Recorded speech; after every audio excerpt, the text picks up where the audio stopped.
नमस्कार, हम मौजूद हैं हर हाल में आपकी आवाज़ बनकर, बेखौफ आज़ाद आवाज़।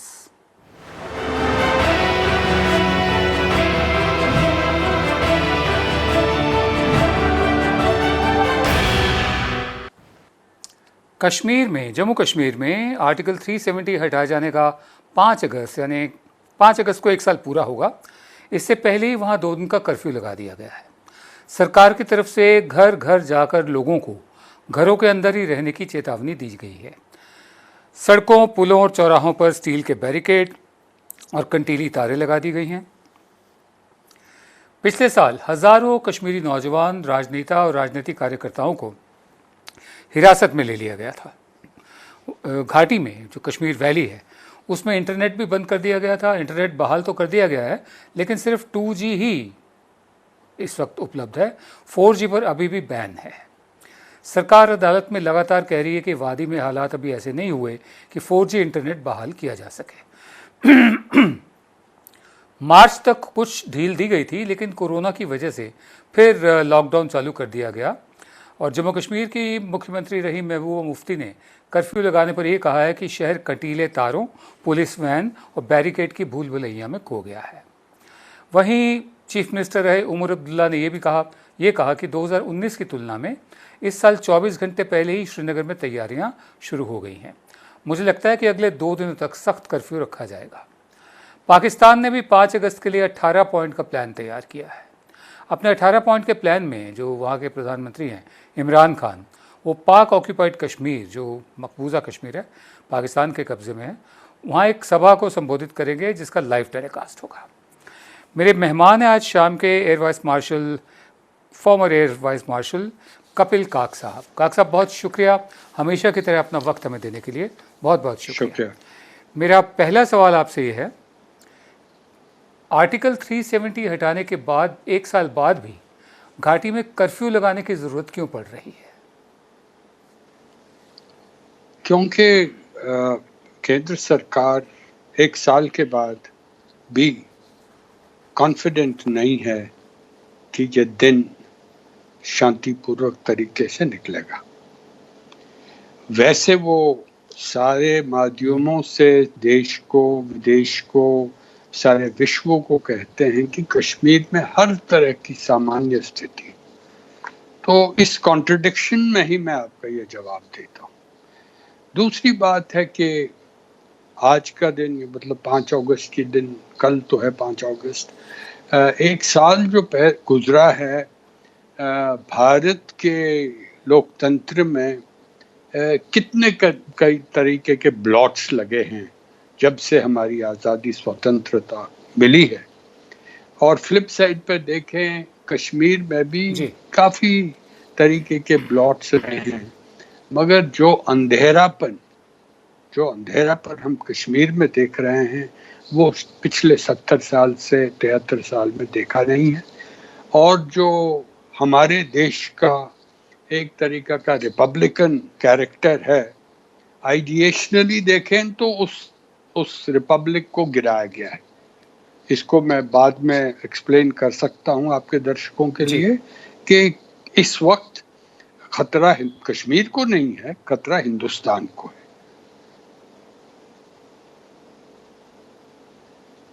जी, हिंदुस्तान को खतरा कैसे, जरा बता दीजिए। देखिए, अगर आपका एक प्रांत, एक राज्य पिछले 30 साल से एक कॉन्फ्लिक्ट के तरीके पे चल रहा है, अगर आप हमारे गृह मंत्रालय के आंकड़े देखें, आपके दर्शकों को इन आंकड़ों की ज़रूरत है, क्योंकि अगर मैं आंकड़े देख का कोई भरोसा नहीं करता, मगर हमारे ही गृह मंत्रालय के आंकड़े हैं। 1 जनवरी से पूरी 31 दिसंबर 2019 में पूरे साल 157 टेररिस्ट मारे गए, उस पे 125 कश्मीरी थे। इस साल के आंकड़े देखें, 1 जनवरी से 15 जनवरी तक, वो आंकड़े तो 15 तक ही है, मुझे आंकड़े अब इस डेट पे है, मगर अगर उनके आंकड़ों से जाएं तो 136 आतंकवादियों को मारा है, उस पे 21 कश्मीरी। तो संक्षेप से मैं ये कहना चाहता हूँ खतरा क्यों है, क्यों कश्मीर में हिंदुस्तानी हिंदुस्तानियों को मार रहे हैं। कश्मीरी हिंदुस्तानी है, सिक्योरिटी फोर्सेस हिंदुस्तानी है, सिविलियंस हिंदुस्तानी है। जी तो अगर 2 सालों में, 1 साल में आपने जी 32 पाकिस्तानी मारे, दूसरे साल में 15 पाकिस्तानी मारे, क्या 37 पाकिस्तानियों के मारने के लिए 3 लाख की हमारे सुरक्षा बल वहां होने चाहिए या नहीं? ये आप सवाल जवाब दे सकते हैं। जी जी मैं आगे बढ़ता हूँ। आर्टिकल 370 हटाने के बाद राज्य में 7 कमीशन खत्म कर दिए गए थे। इसमें human rights commission, information commission and women's commission शामिल हैं। जम्मू कश्मीर के मुख्यमंत्री रहे फारूक अब्दुल्ला ने दावा किया कि राज्य का जो ख़ास दर्जा ख़त्म करने से ना तो विकास हुआ और ना ही आतंकवाद का खात्मा हुआ है, जैसा एयर मार्शल काग भी बता रहे हैं। वैसे 370 हटने के बाद पिछले 1 साल में राज्य को नुकसान ही हुआ है। कश्मीर की जीडीपी का 8% हिस्सा टूरिज्म से आता है। पिछले 10 साल में सबसे कम टूरिस्ट आए। कश्मीर चेंबर ऑफ कॉमर्स की रिपोर्ट के मुताबिक 5 अगस्त से 3 दिसंबर के बीच 120 दिनों में जो वैली है, घाटी है, उसको 17,878 करोड़ रुपए का नुकसान हुआ। इस रिपोर्ट के मुताबिक अकेले टूरिज्म सेक्टर से ही घाटी को 9,191 करोड़ रुपए का घाटा हुआ था। साथ ही में 1,40,000 से ज़्यादा लोगों की नौकरियां भी गई हैं। पिछले साल से ही राजनीतिक गतिविधियां भी बंद हैं। महबूबा मुफ्ती अभी भी हिरासत में हैं और 31 जुलाई को उनकी हिरासत 3 महीने के लिए और बढ़ा दी गई है। 5 अगस्त के बाद जम्मू कश्मीर राज्य नहीं रहा, बल्कि 2 यूनियन टेरिटरीज में बदल गया, जिसका शासन यहाँ दिल्ली से भेजे गए लेफ्टिनेंट गवर्नर तय कर रहे हैं, चला रहे हैं। 1 साल का लंबा वक्त बीत जाने के बाद भी कश्मीरी पंडित खुद को ठगा महसूस कर रहे हैं। ऐसी खबरें आई हैं कि कुछ संगठनों ने अपनी जो नाराज़गी जाहिर की है। डोमिसाइल नियमों को लेकर कश्मीर ही नहीं, जम्मू के लोग भी चिंतित हैं। कुछ कश्मीरी पंडित जम्मू कश्मीर का ख़ास दर्जा फिर से बहाल करने की मांग कर रहे हैं। मेरे मेहमान मेरे साथ हैं farmer air vice marshal Kapil काक। सर, मेरा दूसरा सवाल आपसे ये है, घाटी का नौजवान नाराज़ है, कुछ कश्मीरी पंडित नाराज़ हैं, टूरिज़्म सेक्टर को बड़ा घाटा हुआ है।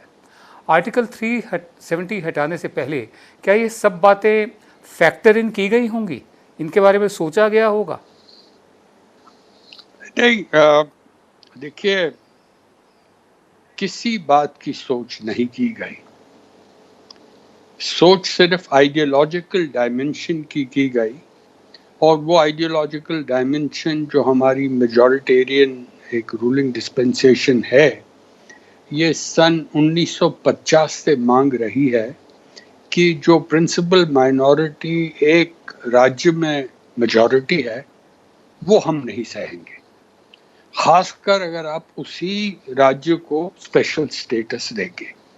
तो आपको याद होगा, नारा था उस वक्त प्रजा परिषद का जम्मू में, जो बाद में हिंदू महासभा बनी, फिर जनसंघ बनी, और उसके बाद भारतीय जनता पार्टी बनी। तो ये जो आइडियोलॉजिकल डीएनए रहा है इस मेजॉरिटेरियन गुट का, वो ये रहा है कि एक देश में 2 प्रधान, 2 निशान, 2 संविधान नहीं चलेंगे।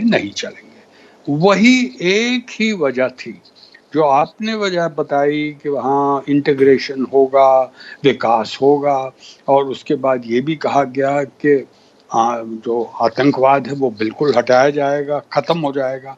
मैंने अभी आपको गृह मंत्रालय के ही आंकड़े बताए। तो अपनी सरकार अपने ही एक मंत्रालय से पूछे कि भाई कहाँ पहुंचे हैं। विकास की बात करें, कुछ भी नहीं। आपने पूरा रिकॉर्ड दिया है। हमारा एक ग्रुप है, दर्शकों को अगर उनको देखना है गूगल कर सकते हैं। हमने 1 साल का रिपोर्ट, इसमें एक फॉर्मर फॉरेन सेक्रेटरी हैं, फॉर्मर होम सेक्रेटरी हैं, फॉर्मर चीफ सेक्रेटरी है जे&के स्टेट के, कम से कम 2 सुप्रीम कोर्ट के जजेस हैं, कम से कम 2 चीफ जस्टिस हैं हाई कोर्ट्स के। तो इससे आपको अंदाजा होगा कि ये झूले वाले नहीं हैं जो शोर मचाते हैं। हमने सरकार के साथ, जुडिशरी के साथ, सबके साथ काम किया है, और हमने वही आंकड़े जो आपने अभी कोट किए है, ये 70 पेजेस में हमें पन्नों में लिखा है कि जो बर्बादी कश्मीर को पिछले साल से हुई है वो बर्बादी कभी भी पहले नहीं थी। तो ये आपको बता देगा कि जो आपका प्रश्न था जी कि ये सोच विचार हुआ है, ये बिल्कुल स्पष्ट रूप से जाहिर जी करता है कि कोई सोच विचार नहीं की, सिर्फ आइडियोलॉजिकल इम्पेरेटिव्स पे गए और बाद में देखे जाएंगे। मैं 30 सेकंड और लेना चाहता हूं कि ये कंटिन्यूटी है जी सर, थॉट प्रोसेस की। कश्मीर जी जी कभी जरूर, इंटरनेशनलाइज नहीं हुआ था, इसके बाद इंटरनेशनलाइज हुआ है। कश्मीर में चाइना एक कुछ जी ऑक्यूपेशन थी उनकी एक्साइजन में, मगर अब कश्मीर का मसला जो है ट्राइलैटरलाइज हुआ है, बाइलैटरल नहीं, ट्राइलैटरल। क्योंकि अगर चीनी पूर्वी लद्दाख में कम से कम 15 किलोमीटर, डिप्सांग में अभी भी इस वक्त हैं, कम से कम 8 किलोमीटर पैंगोंग त्सो में अभी भी हैं। उसका एक कारण, प्रिंसिपल कारण है कि एक तो हमने ये जम्मू कश्मीर को बाइफरकेट किया है, और दूसरा हमारे गृह मंत्री और बाकियों ने कहा हम खून जी बहाएंगे मगर एक्साइजन ले जाएंगे। अब बताइए कौन एक्साइजन किससे ले जाएगा? जी जी सर। मैं आगे बढ़ता हूं। नरेंद्र मोदी ने कहा था कि आर्टिकल 370 और 35A अलगाववाद और आतंकवाद के लिए जिम्मेदार रहे हैं। शेख अब्दुल्ला, उमर अब्दुल्ला के दादा फारूक अब्दुल्ला के पिता शेख अब्दुल्ला और भारतीय जो लीडरशिप थी उसके बीच गंभीर मतभेदों के बावजूद जो विधानसभा थी उसने 17 अक्टूबर 1949 को ड्राफ्ट कॉन्स्टिट्यूशन में आर्टिकल 306A, बाद में आर्टिकल 370 को अपनाया और उसके बाद कोई अलगाववाद नहीं था। शेख अब्दुल्ला राज्य की ऑटोनॉमी की जमकर हिफाजत करना चाहते थे, जिसे मंजूर करने के लिए जो इंडियन लीडरशिप थी, जो हमारा नेतृत्व था यहाँ पर, वो तैयार नहीं था। बाद में मतभेद गहरे होते गए। 9 अगस्त 1953 को बिना किसी आरोप के उनकी गिरफ्तारी हुई। पंडित नेहरू प्रधानमंत्री थे। इसके बाद शेख अब्दुल्ला के करीबी मिर्ज़ा अफजल ने प्लेबिसाइड फ्रंट का गठन किया, जिसे महाज़े राजकुमारी भी कहा जाता है। जवाहरलाल नेहरू को शेख अब्दुल्ला को गिरफ्तार करने का एहसास 10 साल बाद हुआ और बाद में उन्होंने ज़रूरी सुधार किए। 5 अगस्त 2019 को जो हुआ पिछले साल, कश्मीरियों के लिए पहले से कहीं ज़्यादा अपमानजनक है, जैसा ब्रिगेडियर एयर मार्शल काग भी बता रहे हैं। जम्मू और कश्मीर की स्थिति बिगड़ती गई है और डोमिसाइल कानून का मकसद डेमोग्राफी को बदलना है। ये दोनों ही बहुत इमोशनल मुद्दे हैं। इस साल जम्मू कश्मीर में, जैसा कि एयर मार्शल साहब बता रहे थे, 150 आतंकी मारे गए, जिनमें से सिर्फ 17 पाकिस्तानी थे, बाकी सब होम ग्रोन अपने ही हिंदुस्तानी बच्चे थे, कश्मीर के बच्चे थे। यहाँ JNK पुलिस का दावा गलत साबित होता है कि आर्टिकल 370 हटाने के बाद से जो लोकल टेररिस्ट हैं उनमें कमी हो गई है, उनकी भर्ती में कमी हो गई है। सर, मेरा आखिरी सवाल ये है, इसका जवाब आप पहले दे चुके हैं, लेकिन स्पेसिफिकली मैं जानना चाहूँगा कि घाटी के हालात सन 1963 में जो थे और आज 2020 में जो हैं, उनमें कोई भी फर्क दिखता है आपको? नहीं, आपने 1963 की बात की है। ये 3 पीढ़ियों का मुद्दा है। आपने इतने आंकड़े दिए इतिहास के, क्या हुआ जवाहरलाल नेहरू और 17 अक्टूबर 1949, मगर जो कोई भी 370 में प्रोविजंस थे उनको आहिस्ता आहिस्ता सालों के बाद जो सरकार बनाई, कश्मीर में कोई डेमोक्रेसी नहीं की, चोक्ड डेमोक्रेसी रही, करप्शन रिडन रहा, और एक तरीके से रिश्वत देना तो एक पॉलिटी का एक बहुत ही अहम हिस्सा था। तो इससे क्या हुआ कि जो बाकी भारत में लोकतंत्र था, कश्मीर में ना जी रहा। Sir.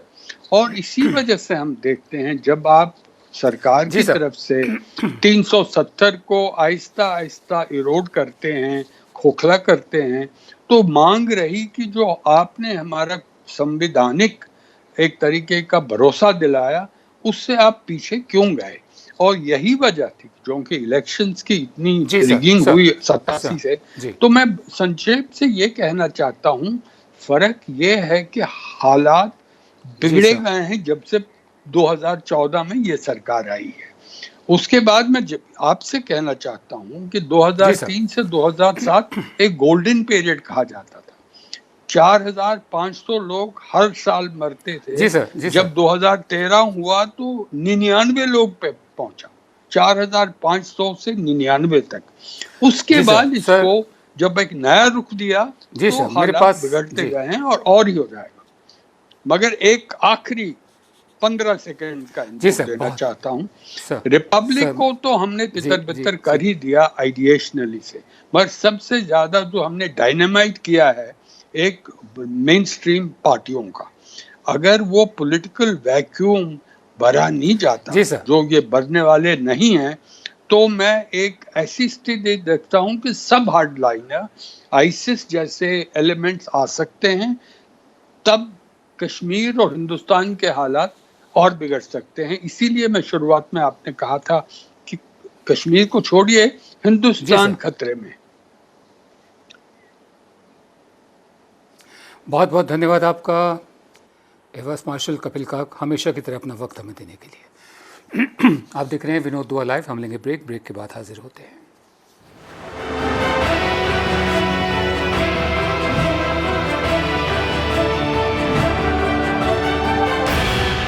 RKDF university, a world class university, जहां स्टूडेंट्स को ये ध्यान में रखकर पढ़ाया जाता है कि वो जॉब क्रिएटर्स बन सके, न कि सिर्फ job seekers. So join NIRF ranked university and become CEO of your company. At RKDF University, we focus on all-round development of a student. Courses offering BA, BCom, MA, MCom, BBA, MBA, BSW, MSW, B.Ed, D.Ed, M.Ed. Visit RKDF University at Gandhinagar, Bhopal, or call on toll-free number 1800-2700-320. आप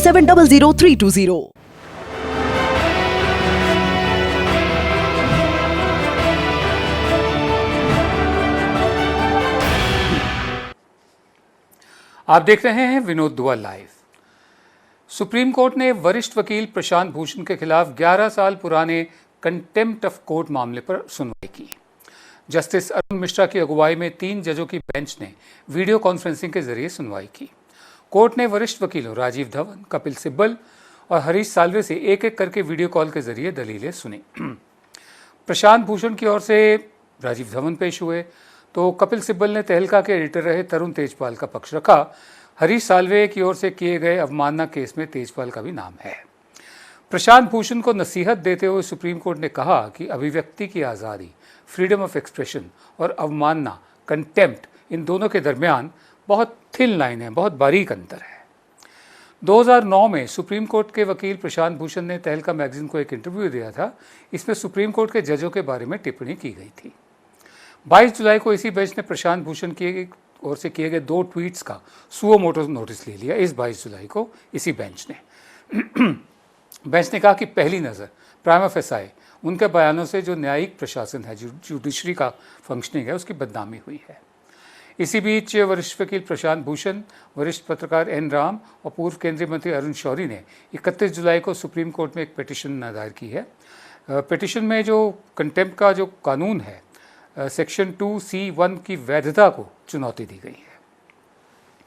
मेरे साथ है Gurdeep Singh supple, मेरे सहयोगी। बहुत शुक्रिया गुरदीप अपना वक्त देने के लिए। मेरा पहला सवाल यह है कि सुप्रीम कोर्ट ने कहा है अभिव्यक्ति की आज़ादी और अवमानना, freedom of expression and contempt, इन दोनों के बीच में बड़ी थिन लाइन है, बारीक महीन अंतर है। ये बारीक और महीन अंतर क्या है? विनोद जी, जो अभिव्यक्ति की आज़ादी है वो तो लोकतंत्र का अधिकार है, क्योंकि लोकतंत्र टिका ही इस बात पर है कि आप अपने विचार रख सकें और आप सवाल पूछ सकें। और सवाल पूछने का अधिकार तो ताकतवर से पूछने के लिए चाहिए होता है। कमज़ोर को तो आप कभी भी पूछ सकते हैं, धकिया के पूछ सकते हैं। जो अधिकार चाहिए वो ताकतवर से पूछने का अधिकार चाहिए। इसलिए अभिव्यक्ति की आज़ादी को सुप्रीम माना गया है लोकतंत्र के लिए। लेकिन जहाँ तक जुडिशरी का सवाल है, जिसमें कंटेम्प्ट का इशू आता है, तो हमारे संविधान में ही जो रिस्ट्रिक्शन लगाई गई है अभिव्यक्ति की आज़ादी पे, वो संविधान में ही लगा दी गई कि जुडिशरी के मामले में आप सब कुछ नहीं बोल सकते हैं। और इसीलिए कंटेम्प्ट का कानून बना, अवमानना का। और वो उसके 3 अलग अलग एंगल रहे हैं विनोद जी। एक तो ये कि भाई कोई समन जुडिशरी इशू करे तो कोई उसको नकार न सके कि मैं नहीं आता, या जुडिशरी कहे भाई आप कोर्ट में पेश होइए और कोई मना ना कर सके। और एक ये होता है कि कोई जब जज केस को सुन रहा है तो बाहर से आप चर्चा करके उस पर दबाव ना बना पाएँ। और तीसरा जो भारत में है वो ये है कि आप स्कैंडलाइज ना कर सकें। स्कैंडलाइज मतलब कि आप ऐसी बातें ना करें जिससे कि जुडिशरी का रुतबा कम हो। और ये पूरी जो अभी की डिबेट है वो स्कैंडलाइजेशन के ऊपर है कि प्रशांत भूषण ने जो बात कही वो अभिव्यक्ति की आज़ादी में नहीं आता है। सुप्रीम कोर्ट का ये कहना है अभी जो उन्होंने सवाल उठाए हैं कि वो रुतबा कम कर रहा है। लेकिन जहाँ तक आप अंतर्राष्ट्रीय समझ की बात करें, लोकतांत्रिक समझ की बात करें, तो कंटेम्प्ट का जो मतलब है, अवमानना का जो अधिकार कोर्ट को दिया गया है, वो किसी जज को बचाने के लिए नहीं दिया गया है। वो इसलिए दिया गया है कि लोगों को फेयर ट्रायल मिले, लोगों को उचित न्याय मिले और उस न्याय को मिलने में कोई ऐसी अड़चन ना आए। तो इसलिए ये जो पूरा मामला है ये बारीक महीन रेखा है और इसको सबसे अच्छा जो एक्सप्लेन किया था वो justice V R Krishna Iyer ने कहा था।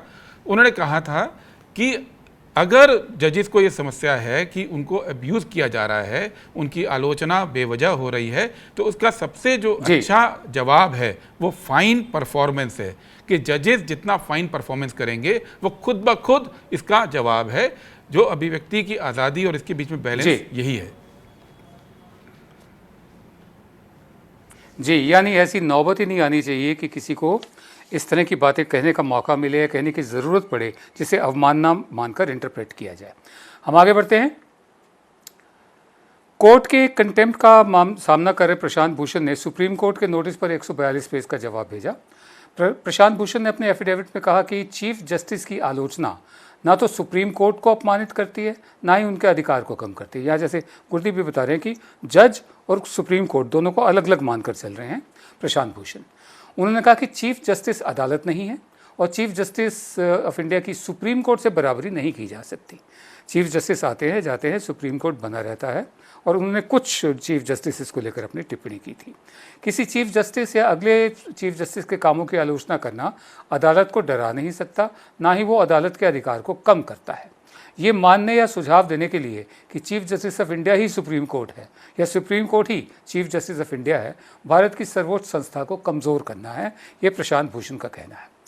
ये मानने या सुझाव देने के लिए कि सीजेआई ही सुप्रीम कोर्ट है और सुप्रीम कोर्ट ही सीजेआई है, बजाय इसके कुछ और इसको निगाह से देखना चाहिए। जवाब में जस्टिस डी.वाई. चंद्रचूड़ और जस्टिस दीपक गुप्ता के भाषणों का भी उद्धरण दिया गया है, जिसमें उन्होंने कहा कि असहमति को घोंटना लोकतंत्र की हत्या करने के समान है। तो मेरा अगला सवाल आपसे ये है, थोड़ा सा मैं आपको और बता दूं। प्रशांत भूषण ने कहा कि मैंने जो भी ट्वीट किया है वो पिछले सालों के सुप्रीम कोर्ट के तरीके और कामकाज के बारे में मेरी वास्तविक राय है, बोनाफाइड ओपिनियन, उन्होंने लफ्ज़ का इस्तेमाल किया, और ख़ासकर पिछले 4 चीफ जस्टिस की भूमिका के बारे में। उन्होंने कई केसों का भी जिक्र किया, मसलन जज लोया केस, भीमा कोरेगांव मामला, अयोध्या मामला, सीबीआई निदेशक का मामला, चुनावी bond, article 370, citizenship amendment act, Jammu Kashmir हिरासत का मामला। उन्होंने कहा कि ऐसे राजनीतिक रूप से संवेदनशील मुद्दों पर सुप्रीम कोर्ट पर भी विचार नहीं किया जाना न्यायपालिका की स्वतंत्रता के बारे में एक राय बनाने के लिए पर्याप्त आधार देते हैं। मेरा दूसरा सवाल आपसे यह है गुरदीप, प्रशांत भूषण ने कहा कि सीजेआई या जजों की आलोचना कोर्ट की आलोचना नहीं है, इस बात से आप कितना सहमत हैं? हालांकि कुछ हद तक आप जवाब दे चुके हैं। क्या अभिव्यक्ति की स्वतंत्रता हमें ये अधिकार देती है कि दोनों को अलग अलग करके देखा जाए? इस आर्ग्यूमेंट में कितना दम है? ये जो सवाल है ये शुरू से चला आ रहा है। इनफैक्ट 1953 में जो संविधान पीठ बैठी थी, एक ब्रह्म प्रकाश शर्मा का केस था, उसने इस सवाल को डील किया था और ये स्पष्ट रूप से कहा था कि जो व्यक्तिगत जज की आलोचना है वो अलग है और वो कंटेम्प्ट नहीं है, क्योंकि कंटेम्प्ट ऑफ कोर्ट अलग है और व्यक्तिगत जज की आलोचना अलग है। ये दो अलग अलग चीज़ें हैं। ये 1953 में संविधान पीठ ने सुप्रीम कोर्ट की तय कर दिया था। यही नहीं, पी शिवशंकर जो जस्टिस थे उन्होंने पी.एन. डूडी मामले में क्लियर किया था कि अगर जज के कंडक्ट को लेके भी कोई फेयर क्रिटिसिज्म होता है या जुडिशरी की संस्था को लेके भी कोई फेयर क्रिटिसिज्म होता है या उसकी फंक्शनिंग को लेकर कोई फेयर क्रिटिसिज्म होता है जो कि पब्लिक गुड में है, गुड फेथ में है और पब्लिक इंटरेस्ट में है, तो उसको कंटेम्प्ट नहीं माना जाएगा। ये दो बड़े जजमेंट हैं जिसको लेके कि प्रशांत भूषण चल रहे हैं।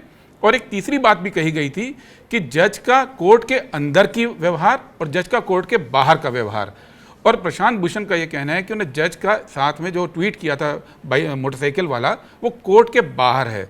लेकिन समस्या थोड़ी इसमें कंफ्यूजिंग है, क्योंकि 53 का जजमेंट ये भी कहता है कि अगर कोई अभिव्यक्ति के नाम पर जज की कैरेक्टर पर, उसके चरित्र पर कमेंट करता है तो ये जुडिशरी का रुतबा कम करता है, ये स्कैंडलाइजिंग है। तो कोर्ट उसके अंदर जो सेक्शन 2C1 है उसके अंदर इसको मान सकता है कि स्कैंडलाइजिंग है। इसलिए जो प्रशांत भूषण ने एक तो अपना जवाब दिया है दूसरी तरफ जो एन राम और अरुण शौरी के साथ मिलकर जो पिटीशन की है, वो ये सेक्शन 2C जो है 2C1 उसको ही चैलेंज किया है कि वो असंवैधानिक है। स्कैंडलाइजिंग का जो प्रावधान है कि आप रुतबा कम कर रहे हैं जुडिशरी का, वो अवमानना के कानून से बाहर होना चाहिए, वो इसको भी चैलेंज कर रहे हैं। जी गुरदीप जी, मैं आगे बढ़ता हूं। Justice A.K. Ganguly, justice Ruma Pal, Aftab Alam समेत सुप्रीम कोर्ट के 8 पूर्व जजों ने प्रशांत भूषण का समर्थन किया है।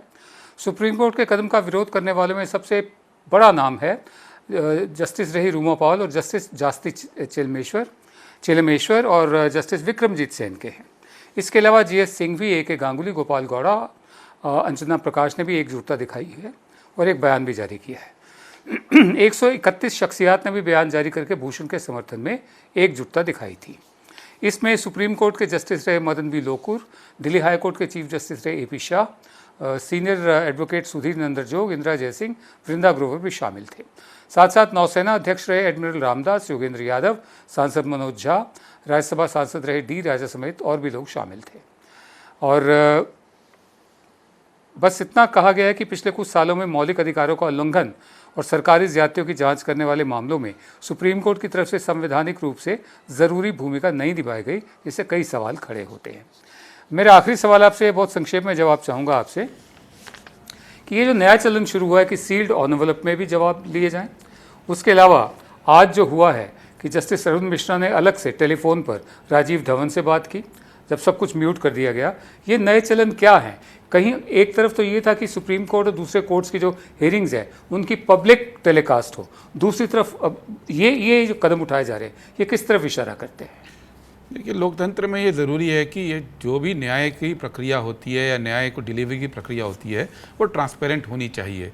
और अगर लगातार सील्ड कवर पर आप प्रूफ ले रहे हैं या पेपर्स ले रहे हैं या इन कैमरा हियरिंग कर रहे हैं, तो ये लैक ऑफ कॉन्फिडेंस को भी कई बार जताता है कि आपको लगता है कि जनता इस चीज़ को हैंडल नहीं कर पाएगी, या जो बहस होने जा रही है उस बहस को उस रूप में नहीं समझा जाएगा जिस रूप में जुडिशरी चाहती है कि पेश हो। तो ये एक लैक ऑफ कॉन्फिडेंस है, और ये इसलिए हो रहा है कि लगातार कुछ सालों से जुडिशरी पे, खुद जुडिशरी के भीतर से भी सवाल उठे हैं। आप देखिए, 2 साल पहले 4 जजेस ने सुप्रीम कोर्ट के खुद प्रेस कॉन्फ्रेंस करके सवाल उठाए थे, आज तक उसका भी जवाब नहीं दिया है। तो इस वजह से ये लगातार सवाल उठ रहे हैं, और ये जो परंपरा है इसका विरोध तो कई लेवल पे होने की ज़रूरत है, क्योंकि अगर जुडिशरी खुद इतनी कॉन्फिडेंट नहीं होगी कि वो बात को, चाहे वो कितनी भी कड़वी हो, चाहे वो कितनी भी विवादास्पद हो, अगर उसको ओपनली ना कर पाए तो लोकतंत्र में जो ट्रांसपेरेंसी है उसको खतरा होता है। जी गुरदीप, बहुत बहुत शुक्रिया अपना समय देने के लिए। हम आगे बढ़ते हैं। बहुत ही ब्रीफ में मैं बोलूँगा कि राजस्थान के सियासी संकट के बीच कांग्रेस ने पायलट गुट के बागी विधायकों के सामने शर्त रखी है। कांग्रेस के रणदीप सुरजेवाला ने कहा है कि राजस्थान के कांग्रेस विधायकों को वापसी के लिए बातचीत से पहले बीजेपी से दोस्ती तोड़नी होगी और उसकी मेज़बानी छोड़कर घर लौटना होगा। सचिन पायलट समेत 19 कांग्रेस विधायकों की वापसी की संभावना के सवाल पर सुरजेवाला ने कहा कि सबसे पहले बागी विधायक हमसे बात करें और उसको करने के लिए पहली शर्त है कि वो बीजेपी की मेज़बानी छोड़े। उन्होंने हरियाणा सरकार पर आरोप लगाया कि हरियाणा में आए दिन बच्चों की हत्याएं हो रही हैं, सामूहिक दुष्कर्म हो रहे हैं, गुड़गांव में लोगों को सरेराह पीटा जा रहा है, उसके लिए पुलिस मुहैया नहीं है, लेकिन इन 19 विधायकों की सुरक्षा के लिए 1000 के करीब पुलिसकर्मी लगाए गए हैं। आखिर इसे क्या माना जाए? हम आखिर में यही कहेंगे कि अगर बागी विधायकों को कांग्रेस में आना है तो क्या ये अंतरात्मा का मंथन है या कुछ और है? अगर अंतरात्मा का मंथन है तो वो अंतरात्मा है या कोई नर्तकी है जो कहे के मुताबिक अपने किस्म का नृत्य दिखा सकती है। कल रात आपसे फिर मुलाकात होगी, तब तक के लिए इजाज़त दीजिए। नमस्कार।